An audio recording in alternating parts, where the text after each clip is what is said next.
अस्सलामुअलैकुम, मैं हूँ रुकैया। आप देख रहे हैं प्यारी रुकैया का किचन। आज का वीडियो इतनी ज़्यादा हेल्पफुल है। वो सब बहनें जो कि घर में केक्स बनाती हैं, चाहे अपने बच्चों के लिए बनाती हैं, होम बिजनेस कर रही हैं, या मेरी तरह वो लोग प्रोफेशनली बेकिंग करती हैं। लेकिन स्टार्ट में क्या होता है ना, ये वाला प्रॉब्लम सबके साथ होता है कि वो केक राइज होने के बाद बीच में से बैठ जाता है। अक्सर प्रॉब्लम होता है। और सबसे बड़ी बात, ये वीडियो इतनी हेल्पफुल क्यों है, मैंने एक ही बैटर के साथ 3 डिफरेंट तरह के आपको टेस्ट मिलेंगे। 3 डिफरेंट बैटर्स बनाएंगे एक ही बैटर के साथ, ठीक है। डिफरेंट फ्लेवर्स बनाएंगे, वनीला, चॉकलेट और रेड वेलवेट, ठीक है। हमारा बैटर एक ही होगा, उसमें चेंजिंग क्या करेंगे। और मैंने इन तीनों को स्पॉन्ज को एक ही साथ बेक किया था। तो फिर ये कैसे हुआ कि एक वाला जो ये वाला केक था, ये बीच में से बैठ गया सेंटर में से, बाकी सब बहुत अच्छे राइज हुए दोनों। तो ये क्यों होता है, आज की वीडियो में वो सारे पॉइंट्स क्लियर होने वाले हैं जो आप लोगों को बहुत प्रॉब्लम देते हैं कि हम लोग ऐसा क्या गलती करते हैं कि हमारा केक राइज होने के बाद बैठ जाता है, या साइड से राइज हो जाता है, सेंटर में से धंस जाता है बीच में से, ठीक है। और ये देखें, ये भी तो दोनों उसी वनीला के साथ ही बेक हुए हैं। तो ये माशाल्लाह इतने अच्छे कैसे बने हैं। बना तो वनीला वाला केक भी अच्छा है, लेकिन क्या है ना, किस गलती की वजह से या कौन से पॉइंट्स को हमने ध्यान रखना होता है जिसकी वजह से आप लोग इस गलती से बच सकते हैं और केक आपका बिल्कुल परफेक्टली बनेगा।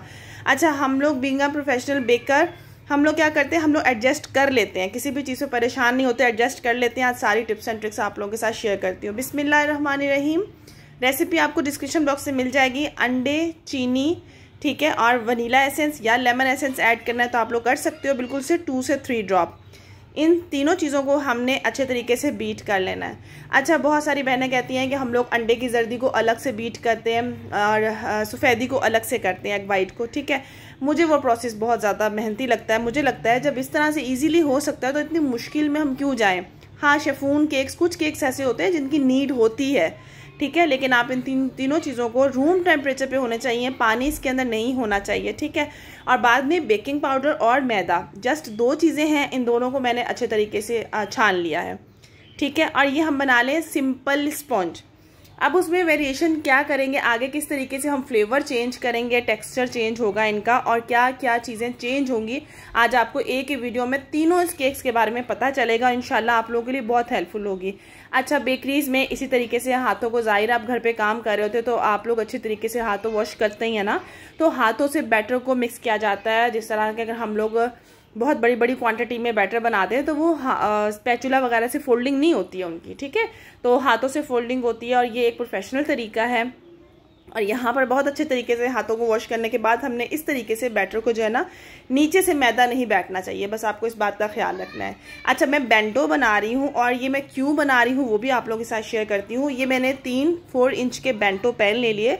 इन्हें मैंने ऑयल से ग्रीस किया, मैदा डस्ट किया, जो मैदा बाकी फालतू सा था उसे डस्ट ऑफ कर दिया, ठीक है। अब सिंपल, आप चाहो तो ऑयल से ग्रीस करो पैन को, और क्या करना है, इसके अंदर बटर पेपर लगा लो। अच्छा, सबसे फर्स्ट कौन सा है, वनीला वाला चला गया, ठीक है। अब सेकंड हमने करना है चॉकलेट स्पॉन्ज। उसको क्या चेंजिंग करनी है, इसी बैटर के अंदर हमने डाल देना है कोको पाउडर।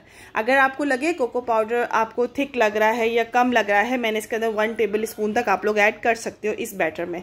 तो आप लोग थोड़ा सा ना, हल्का सा 1 टीस्पून मिल्क भी ऐड कर सकते हो इस स्टेज पे आके, ठीक है।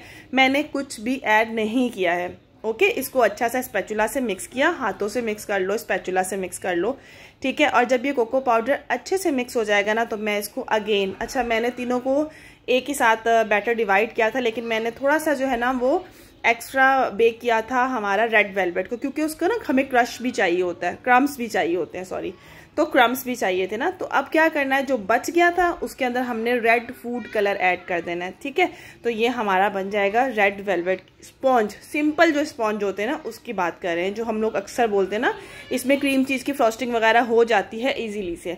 अच्छा, फर्स्ट वाला बैटर आपने देखा, सिंपल, कुछ भी उसके अंदर एक्स्ट्रा ऐड नहीं था। कोको पाउडर वाले बैटर में कोको पाउडर एक्स्ट्रा ऐड था, ठीक है। अब ये थर्ड है, इसका टेक्सचर थोड़ा सा हो गया चेंज, ये थोड़ा सा लिक्विडी फॉर्म में चला गया। क्यों? क्योंकि हमने इसके अंदर एक लिक्विड चीज़ की क्वांटिटी को ज़्यादा ऐड किया है, ठीक है। आप लोग इसके अंदर 1 टीस्पून तक रेड कलर ऐड कर सकते हैं, क्योंकि रेड ब्राइट कलर चाहिए होता है ना, तो आप क्वांटिटी को बढ़ा सकते हो। ये तीनों बेंटो बन गए, वनीला, चॉकलेट और रेड वेलवेट। अगर बेंटो के इकट्ठे ऑर्डर आ जाए तो आप लोग इस तरह से एक ही बैटर से बना सकते हो, ठीक है। इस जितना मर्जी बड़ा बैच बना लो, आप लोगों ने इस तरह से करना है। टैप टैप करेंगे, और तीनों को मैंने पतीले में, प्री हीट पतीले में, जिसे 10 मिनट पहले प्री हीट किया था, उसमें इसको बेक करने के लिए इकट्ठा रख देना। अच्छा, अब अगर मैं अलग अलग बेक करती तो समझ में आता, शायद हीट का टेम्परेचर का हो गया होगा इशू, शायद हमने मिक्सिंग में थोड़ी मसला कर दिया होगा, लेकिन बाकी स्पॉन्ज अगर ठीक बेक हुए तो इसके साथ क्या इशू आया वो मैं आप लोगों के साथ शेयर करती हूँ, ताकि आप लोग नेक्स्ट जब कोई भी काम करोगे ना आपको ये प्रॉब्लम फेस नहीं करना पड़ेगी। ठीक है, अब ये तकरीबन 25 मिनट में तीनों बेक हो गए थे। अभी मैंने लिड ओपन किया और जब, अच्छा ये बाय मिस्टेक मेरी ऐसा हुआ था ना, लेकिन मैंने वीडियो को स्किप नहीं किया क्योंकि इससे बहुत ज़्यादा नॉलेज मिलेगी आपको। अच्छा, रेड वेलवेट देखो बहुत ऑसम डॉम शेप आया, एक्स्ट्रा डाला था तो थोड़ा सा डॉम आ गया। चॉकलेट स्पॉन्ज बहुत ज़बरदस्त बना।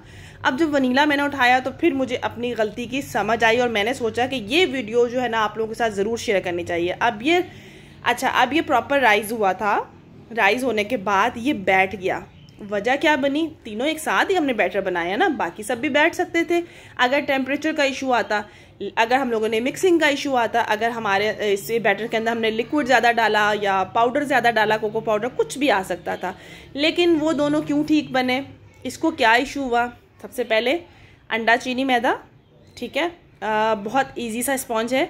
अब गलती क्या हुई, देखो उन दोनों के अंदर क्वांटिटी थोड़ी ज़्यादा थी, जैसे एक चॉकलेट के अंदर कोको पाउडर की क्वांटिटी ज़्यादा थी और रेड वेलवेट के अंदर लिक्विड की क्वांटिटी ज़्यादा थी। तो उन दोनों ने तो अपनी शेप्स को होल्ड कर लिया, लेकिन क्या हुआ, वनीला अंडा चीनी मैदा बिल्कुल हल्का सा बैटर था। अब ये बेंटो था ना, इसने इजीली जो है ना 16 से 18 मिनट में बेक हो जाना था, लेकिन ये बड़ा अच्छा बेक हो गया। लेकिन इसको इतना टेम्परेचर बाद में मिल गया कि वो बेक होने के बाद, हाइट लेने के बाद दोबारा से बैठ गया। क्यों? ओवर टेम्परेचर लग गया, इसको ओवर हीट मिल गई। बाकियों के अंदर चीज़ें चेंज थी, क्वांटिटी चेंज थी, जिसकी वजह से वो अपनी शेप होल्ड कर रहे थे, वो इजीली अच्छे बेक हो गए थे। लेकिन ये बेक होने के बाद बैठ गया, इसको हमने ओवर हीट दे दी, ओवर बेक कर लिया इसको।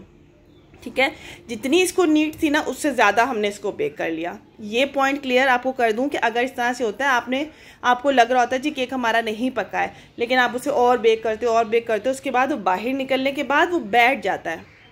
सेकंड क्या होता है कि अक्सर ये होता है कि हीट इतनी ज़्यादा तेज़ होती है कि आप लोगों को लगता है केक तो बहुत अच्छा, ऊपर से कलर भी आ गया सब कुछ, और आप उसको जैसे ही पतीली से बाहर निकालते हो वो बीच में से बैठ जाता है। रीज़न, हीट बहुत ज़्यादा तेज़ थी, बाइट से उसने शेप होल्ड की, अंदर से वो नहीं पका, जिसकी वजह से वो बाद में बैठ गया।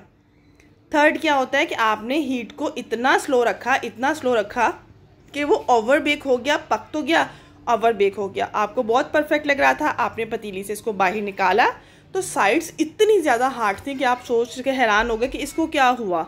हालांकि मैंने नॉर्मल हीट थी, उसको हीट मिली ही बहुत कम, बेक तो वो हुआ। अब अक्सर मुझे कमेंट्स आते हैं, आप ही हमारा जो स्पॉन्ज केक है ना 1-1 घंटा लेकर जाता है, कभी कभी तो 1.25 घंटे तक बेक होता है, तब जाके बेक होता है, और वो बहुत ज़्यादा ना हार्ड होता है और बहुत ज़्यादा ड्राई हो जाता है। तो देखें इतनी ज़्यादा टाइम नहीं लेते कोई भी केक्स, ज़्यादा से ज़्यादा भी हैवी हो ना 45 मिनट लग जाते हैं, 40-45 मिनट लग जाते हैं। टी केक्स जो हैवी होते हैं 50 मिनट भी ले जाते हैं, ठीक है, टेम्परेचर पे, लेकिन 1.5 घंटा कोई भी केक बेक नहीं होता।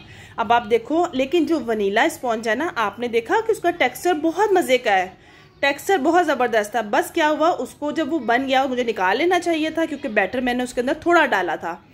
ठीक है, बैटर को मैंने थोड़ा सा रखा था, लेकिन बाकी की मुझे 3 लेयर्स लेनी थी, इसकी मुझे 2 लेयर्स लेनी थी, तो मैंने बैटर भी थोड़ा रखा और उसको वो जल्दी बेक होने के बाद दोबारा से बेक ही होता चला गया, तो वो शेप अनहोल्ड होगी उससे।